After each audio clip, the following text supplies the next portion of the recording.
Hello माँ, मैं राजू बोल रहा हूँ। कैसी हो माँ? मैं ठीक हूँ बेटे। ये बताओ तुम और बहू दोनों कैसे हो? हम दोनों ठीक है माँ, आपकी बहुत याद आती है। अच्छा सुनो माँ, मैं अगले महीने इंडिया आ रहा हूँ तुम्हें लेने। क्या? हाँ माँ, अब हम सब साथ ही रहेंगे। नीतू कह रही थी माजी को अमेरिका ले आओ, वहाँ अकेली बहुत परेशान हो रही होंगी। हेलो, सुन रही हो माँ? हाँ हाँ बेटे। माँ के आंखों से खुशी की आंसुधारा बह निकली। बेटे और बहू का प्यार नस नस में दौड़ने लगा।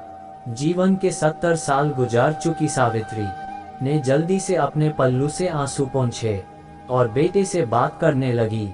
पूरे 2 साल बाद बेटा घर आ रहा था। माँ सावित्री ने मोहल्ले भर में दौड़ दौड़ कर ये खबर सबको सुना दी।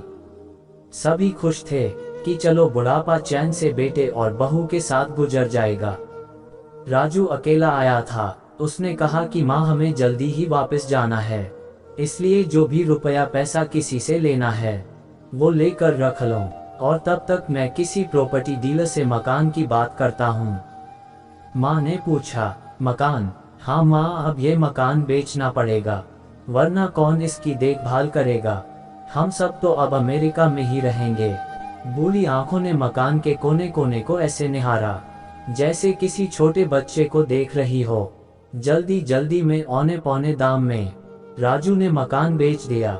सावित्री देवी ने वो जरूरी सामान समेटा जिससे उनको बहुत ज्यादा लगाव था। राजू टैक्सी मंगवा चुका था।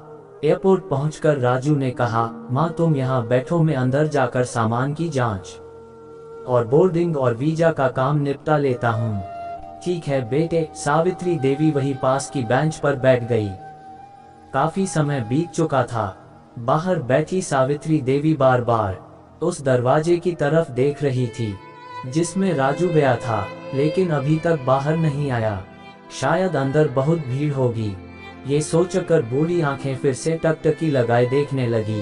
अंधेरा हो चुका था। एयरपोर्ट के बाहर सुनसान हो चुका था। तभी एक कर्मचारी ने वृद्धा से पूछा, माँ जी किससे मिलना है? माँ जी बोली, मेरा बेटा अंदर गया था टिकट लेने, वो मुझे अमेरिका लेकर जा रहा है। तभी कर्मचारी बोला, माँ जी लेकिन अंदर तो कोई पैसेंजर नहीं है, अमेरिका जाने वाली फ्लाइट तो दोपहर में ही चली गई। क्या नाम था आपके बेटे का? राजू। सावित्री के चेहरे पे चिंता की लकीरें उभर आई। कर्मचारी अंदर गया और कुछ देर बाद बाहर आकर बोला, माँ जी आपका बेटा राजू तो अमेरिका जाने वाली फ्लाइट से कब का जा चुका। क्या? वृद्धा की आंखों से आंसुओं का सैलाब फूट पड़ा। बूढ़ी माँ का रोम रोम कांप उठा। किसी तरह वापस घर पहुंची, जो अब बिक चुका था। रात में घर के बाहर चबूतरे पर ही सो गई। सुबह हुई तो दयालु मकान मालिक ने एक कमरा रहने को दे दिया। पति की पेंशन से घर का किराया और खाने का काम चलने लगा। समय गुजरने लगा। एक दिन मकान मालिक ने वृद्धा से पूछा, माँ जी आप अपने किसी रिश्तेदार के यहाँ चली जाए, अब आपकी उम्र भी बहुत हो गई है, अकेली कब तक रह पाएंगी? हाँ चली तो जाऊं, लेकिन कल को मेरा बेटा आया तो यहाँ फिर कौन उसका ख्याल रखेगा?